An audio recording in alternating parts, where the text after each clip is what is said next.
Hey guys, what's up?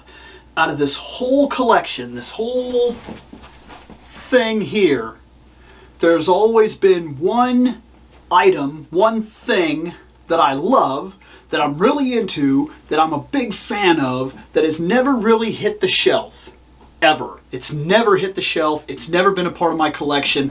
I maybe have one or two pieces that even identify with it, and it's a huge thing that I really, really love and really identify with and really enjoy, and yet it's nowhere to be seen in all this stuff.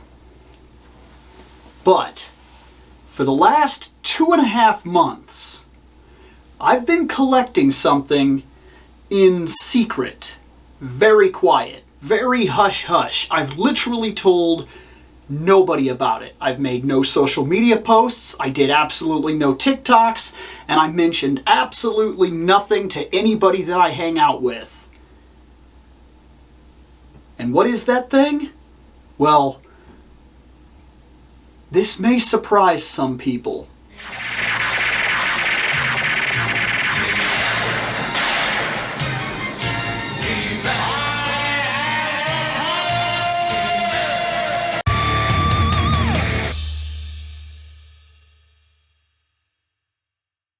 So yes, this is real. I have had as you could tell by the thumbnail and by the title of the video, you can very blatantly tell what it is that I have been collecting for the last 2.5 months. And I have had a legitimate, lifelong interest in He-Man. Rather, I've had a lifelong interest in Masters of the Universe and things of that nature. See, I grew up liking Conan the Barbarian, and I grew up liking things like D&D, but I often liked more extreme versions of D&D. I liked the barbarians and warlocks and mages and crazy things like that, and I love fantasy art. I'm absolutely a huge fan of fantasy art, and case in point, for one of the things that I absolutely loved about Masters of the Universe, Frank Frazetta. I mean, let's be honest here. He pretty much creates the foundation of what Masters of the Universe is. And if you don't believe that, pay closer attention. Because Skeletor, that comes from Conan the Barbarian. Heck, Conan the Barbarian is He-Man.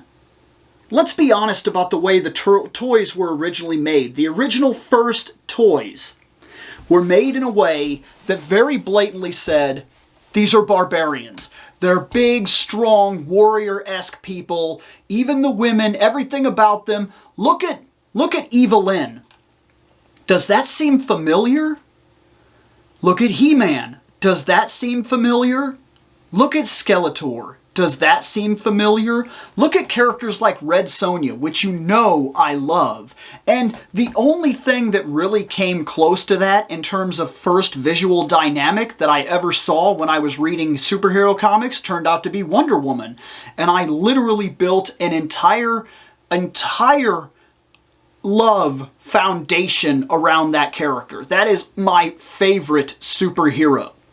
And the more that I got into her and the more that I saw the different takes on her, the more I enjoyed different things about her. But what initially got me interested, what initially got me on board, was the difference, was the warrior aspect, was the adrenaline fire. She had a lasso. She wore these bracelets. She would take a shield and a sword into battle with her. It was interesting. She was a character that I could get behind in terms of that while I was reading other things like Conan the Barbarian and Red Sonja and Cole the Conqueror. These are things that I have always had a passion for, but never an outlet. See, I didn't collect anything from this for years. Anything. Absolutely anything. And there is a legit reason.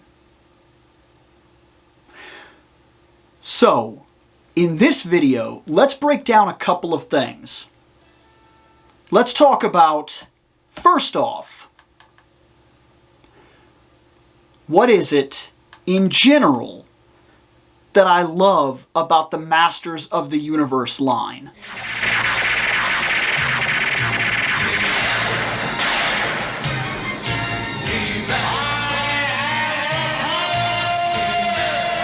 What I love about the Masters of the Universe line is that it stands alone. It does. You don't need to know about He-Man. You don't need to know about any of the stories or any of the characters in general. The thing that catches my attention, the thing that sells these to me, the thing that is most impressive is that it is directly inspired by Frank Frazetta. It is. There's no way around it. It is. And while other people may have got into it because of a cartoon-esque aspect, I did not. I saw Castle Grayskull and thought it was the coolest playset I had ever seen in my entire life. I saw He-Man. And while I was very prone to make fun of the cartoon, because it was ridiculous to me, I was not prone to make fun of the figure. The figure was exactly what he was supposed to be. He was essentially blonde Conan the Barbarian, and that's exactly what he was. And if we look at Skeletor, a character like Skeletor, he's, first off, one of the coolest and most iconic villain things ever designed. But that's just it. Designed. The cartoon did him no favors. He's ridiculous. It was not a thing that I was into at all. But I was into his look, because he's really just Thulsa Doom. That's what he is. I mean, argue your points all you want, but Conan the Barbarian and Frank Frazetta pretty much are the reason that all of this exists. Riding tigers into battle and panthers into battle, giant battle cats, huge ridiculous snakes, a skull-like castle, the freaking man who doesn't have a face, he's just a skeleton head, but he's also got this evil wand and crazy magic, and of course he stands against a guy who, by just toy standards alone, is just a big barbarian dude who's using his power, his will, and his determination to literally muscle through something that he can't win against. Dark, evil magic. But that's the appeal of it. That's part of the brazen, hardcore nature of Conan the Barbarian. And the darkness of that world in general is, heck, he was born on a battlefield. But when you look at these characters with absolutely no background whatsoever, that's what they are. And then, when you actually get the toys and you're given small ideas as to what they are, one toy at a time, Skeletor has a sword of power, He-Man has a sword of power. They both have half of a power. When one of them dies, either when He-Man dies or Skeletor dies, and one of them obtains both parts of the blade and puts it together, that one victor will gain access to the secrets of Castle Grayskull, and it is that vague. And it's meant to be that vague in just terms of a plaything, of an item, a thing that we will play with. That's all we needed as kids to be into this. These are magnificent. And the artwork on this packaging says everything we need to know. It is absolutely the selling point for these items. The artwork, the design, the barbarian Frank Frazetta nature of all these figures is what sells the line to me. But I never, ever bought a single item from these collections until just 2.5 months ago. So what was it that made me not buy anything my whole life?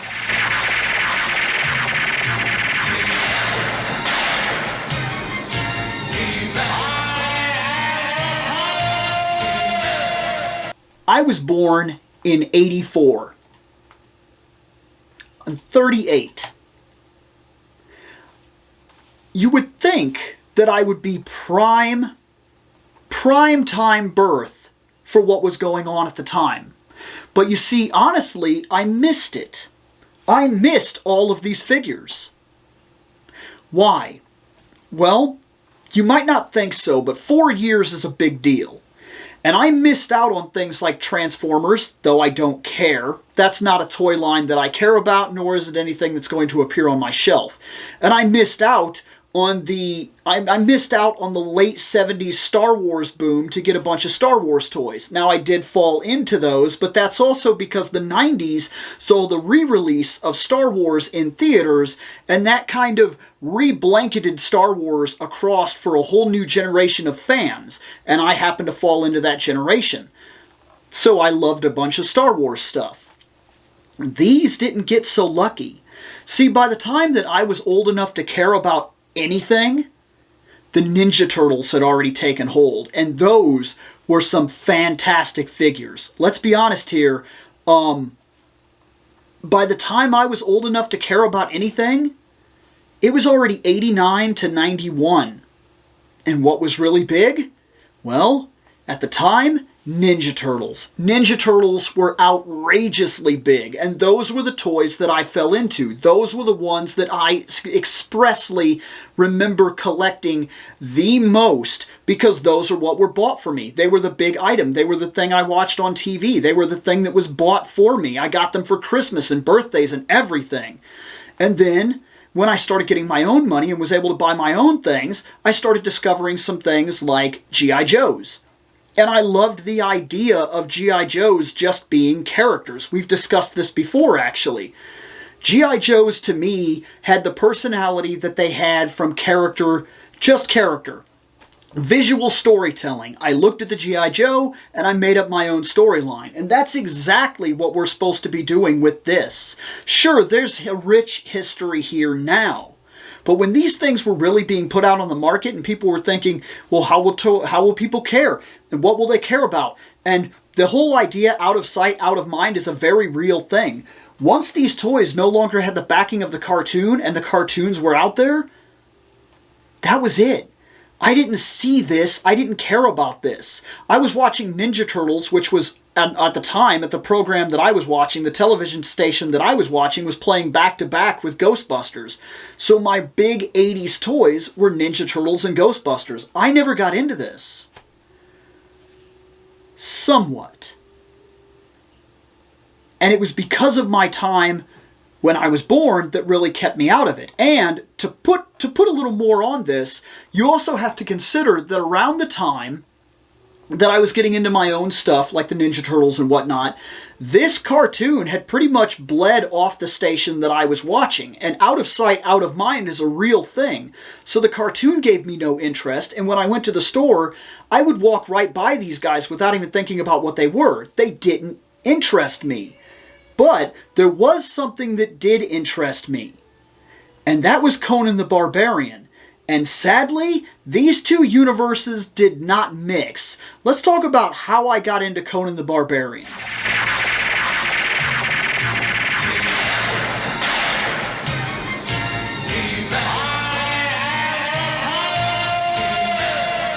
So here's what was going on.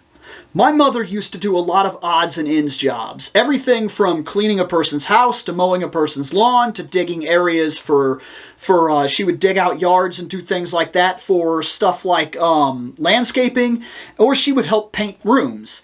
One time she decided to help paint a room, and it wasn't always for money. Sometimes she would help somebody that needed help and she would take a trade.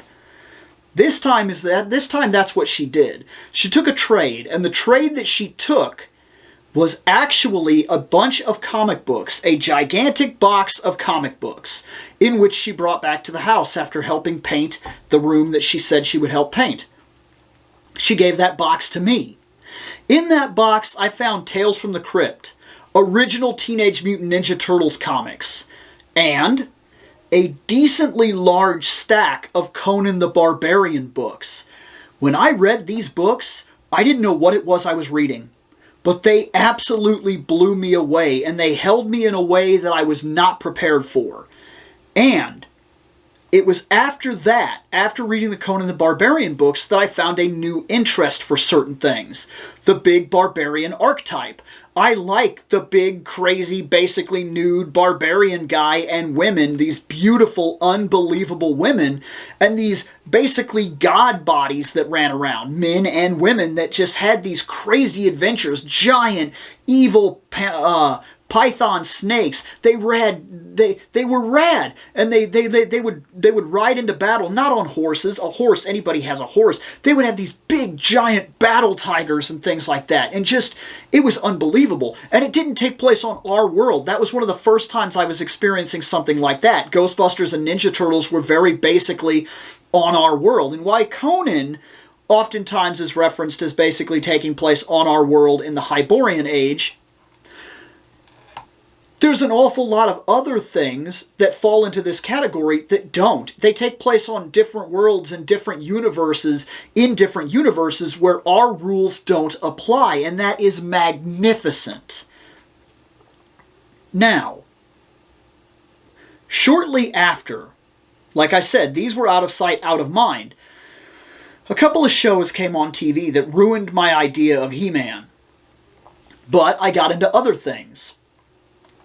My stepmother used to watch Xena the Warrior Princess, so I got into watching that. After Xena the Warrior Princess, I remember that show ended and I didn't know where to go from there. So I remember going to the comic shop, and as I was looking around, I found this artwork, this unbelievable artwork. I picked it up and I looked at it. And it was a Red Sonja book. And I know immediately it's, oh, I know why you picked that book up. But I'm going to be honest with you. While it was something that I looked right at and said, I don't know if I'm supposed to be like looking at this. I think this might be like an adult thing. There was something else going on. There was something crude. There was something absolutely in my face. There was something about it that was just pull no punches, and it blew me away. When I opened the book and started running through it, and I seen that she's in this thing, and like these guys shoot these arrows, and one of the arrows actually pierces her. It goes through her shoulder and across through her back, and you see the blood. Just this visceral, unbelievable, untamed brutality of this universe and of these people that live in it, and the things that happen and the fantasy nature of it all blew me away. It was absolutely a turning point for me in terms of what I saw in terms of comics and what I enjoyed. This had opened me up to a whole new world that I wasn't prepared for. But it still didn't get me into toys. Here's where I started focusing on buying actual Conan the Barbarian comics, checking out Cole and things of that nature, and discovering Frank Frazetta artwork. And then came a moment when I was finally ready to buy He-Man toys. That was, I think, around 2008, during the release of a new line of He-Man toys. And I think these things were called... It may have been 2013. I'm having trouble remembering exactly. But the He-Man Classics line, that is where I ran into another problem that kept me out of He-Man for a long time. Let's talk about gatekeeping, shall we?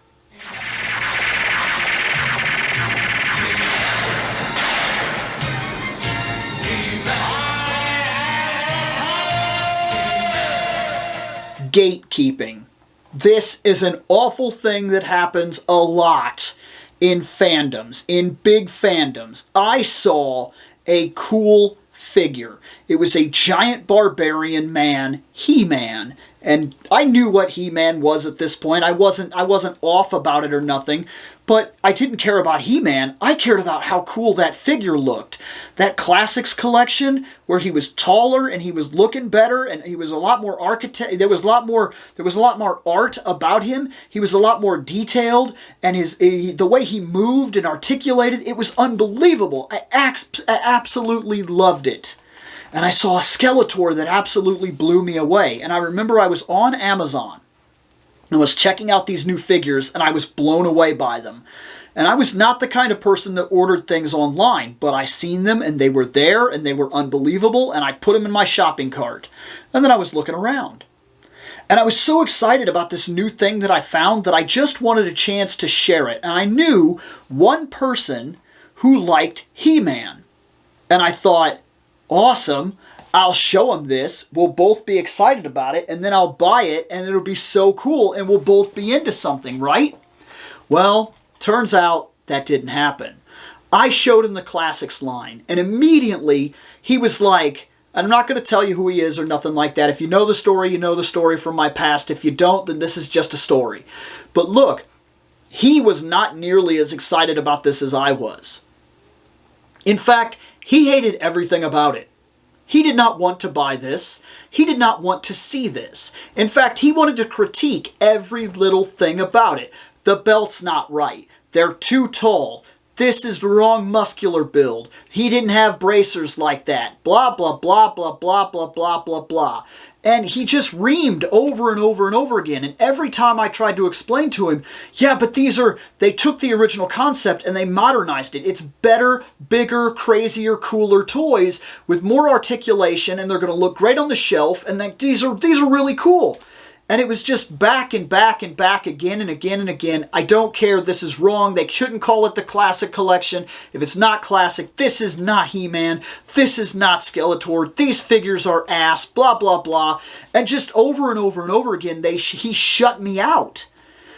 To the point where I actually ended up having an argument with him about how I thought they were cool and how he couldn't stand them and how maybe they're not made for him. And then I kept saying things like, well, okay, so you don't like these things, but I think these are really cool, and I honestly think you're missing out if you don't get on these things. And then I decided to just say, well, screw it, I'm going to drop the whole thing, and I'm just going to do what I want to do. I'm going to buy them. He doesn't have to have them. Whatever, his loss. Only it turned out that he was not willing to drop it. This was a gatekeeper moment for me. It was one of those moments where I really came across somebody that this was their thing, and it couldn't be my thing if it wouldn't be my thing the way it was their thing. And he reamed me for days. Literally. It only took him about 4 hours of arguing for me to take these items out of the shopping cart and not buy them. I didn't want them. In fact, I was so disgusted by He-Man and everything that it was that I completely shunned the property from that point on because a gatekeeper held the keys and would not unlock it and let me see how cool this stuff was. So I left He-Man, and I left it completely. And it was only recently that I decided to finally get back into it. So let's end this video talking about what it was that finally got me to buy my very first set, my very first collection of Masters of the Universe.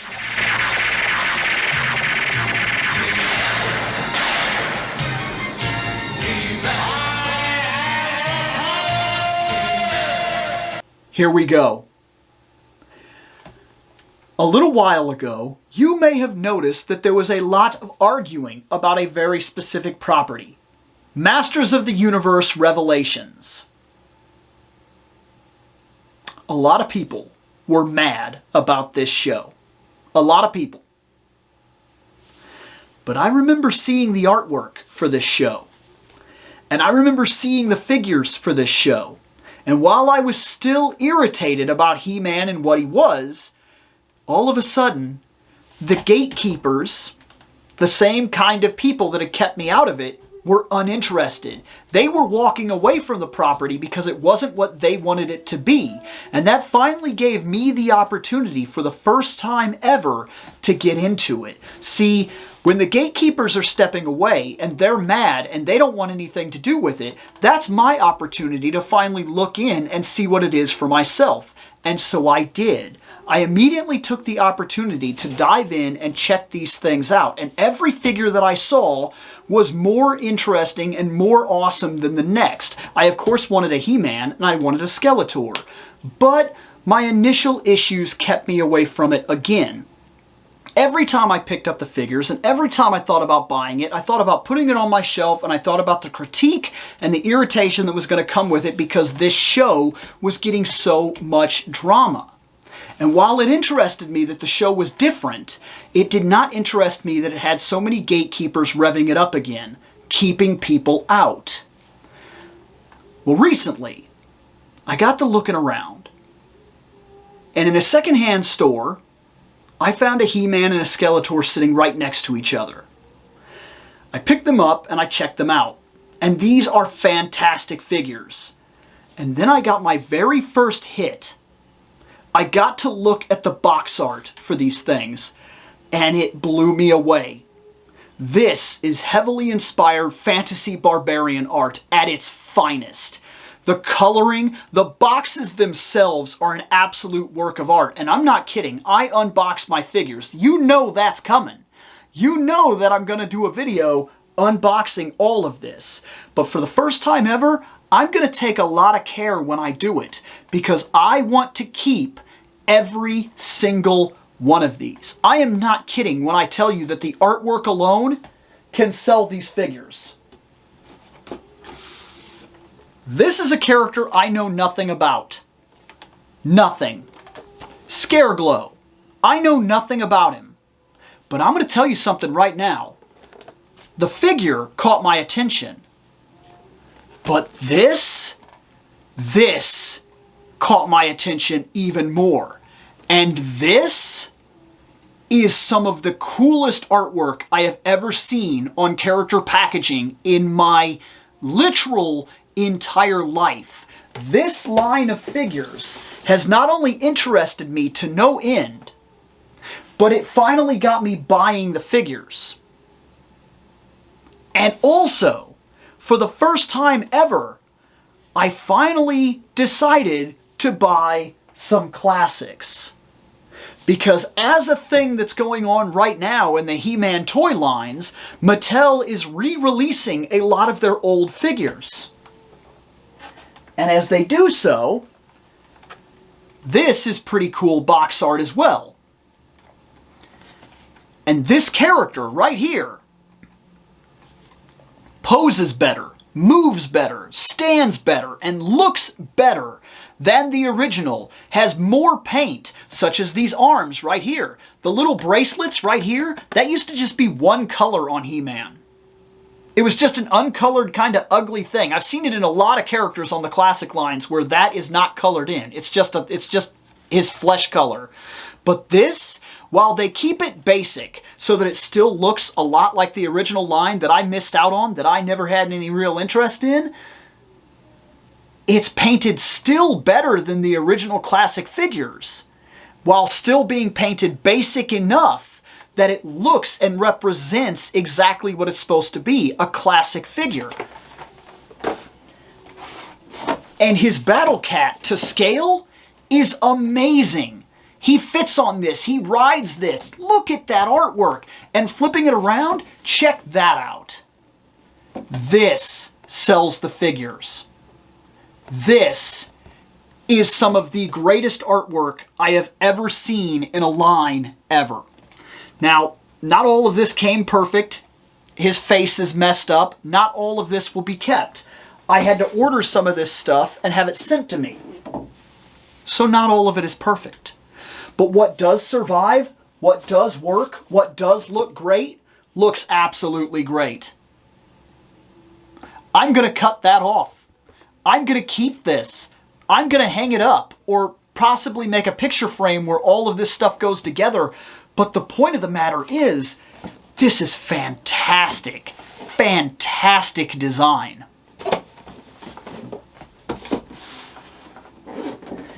It has caught my attention. And another thing caught my attention. The last selling point. The series is different. One of the things that I've had a problem with He-Man, and that I've made fun of for years, is that He-Man is this gigantic, huge Superman-esque character who literally is the only thing that matters. He's it. No one else matters. Ever. The other characters are worthless. Now, I'm the kind of person who has a favorite character in Krillin. I like secondary characters in things like Dragon Ball Z. I like these characters who have to struggle, who have to work, who have to try. Goku, for all that it's worth, is one of those kinds of characters who just, we know he's gonna win. Where's the challenge? We don't care. And He-Man, for all that it's worth, they turned him into a superhero. He henshins, he becomes He-Man, he has the sword, and he never loses. And you never expect that he will. But this new anime, this new animation, this new cartoon, did something that I have to praise. Have I watched it yet? No. My intention is to watch it after I reveal all this, and then check it out, and then see what I think about it. See, I don't have the basis of He-Man stuff like other people do, and I like the Justice League for other characters. Like, when I watched the Justice League when I was growing up, the thing that I liked the most was that every character mattered, not Superman mattered. If Superman is there, nobody else really matters. But they found ways to tell stories that centered off of Superman and made the Justice League a thing. Every character matters.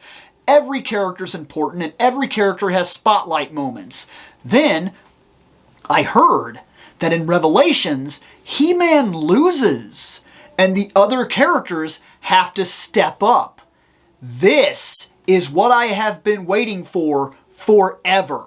I want to see characters like Teela. I want to see characters like Man-at-Arms actually step into the sunlight, actually step forward and do something that's worth doing because He-Man can't. I want to see the hero struggle. I want to see strife. I want to see the bad guys at least come close to winning, if not win. I love barbarian-esque stuff. I like these comics. I like these types of artworks. I like this dread and doom and dark universe type of stuff. This is what I have been waiting for. This is what I have been waiting for my entire He-Man existence. This is what got me in. This is what made me care. Do I have a complaint? Maybe. Maybe. See, her. I understand. I understand. But I also feel like maybe the creators played it a little too safe.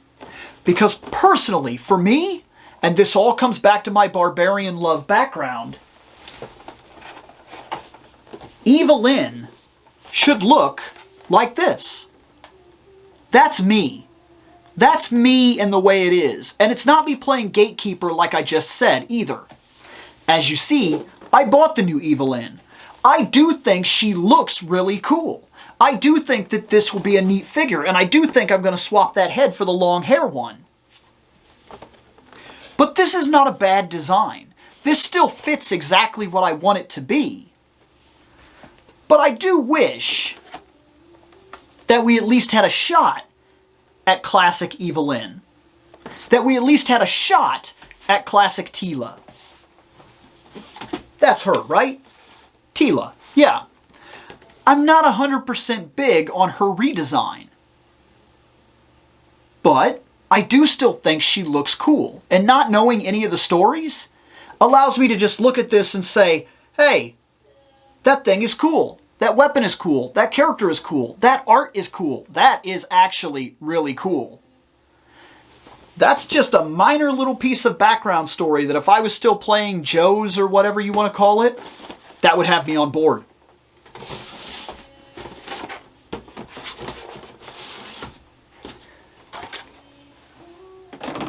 And that's it. That is my story. That is my history with He-Man. I am now collecting Masters of the Universe. You can expect to start seeing them show up on the shelf, and you can expect episodes where I'm going to open these things, because that's what I do. And I'm going to talk about them, and I'm going to be excited because, to me, this is a real dive into something that has been missing from my shelf forever.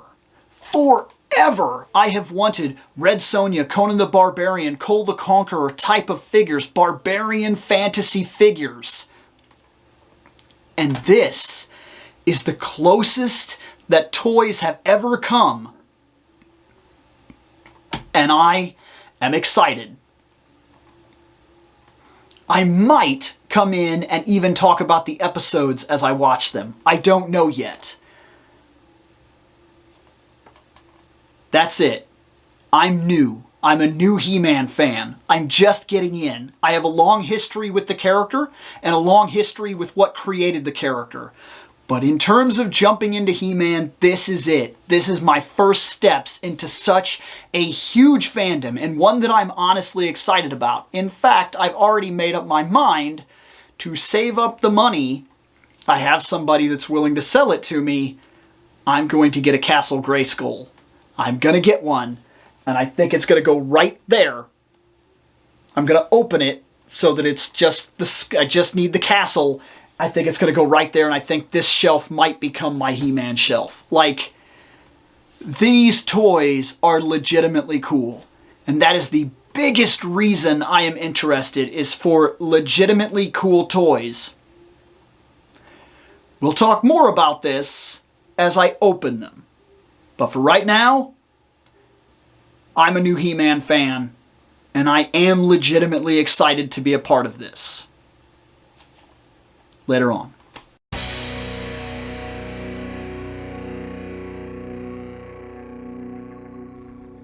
I have spoken.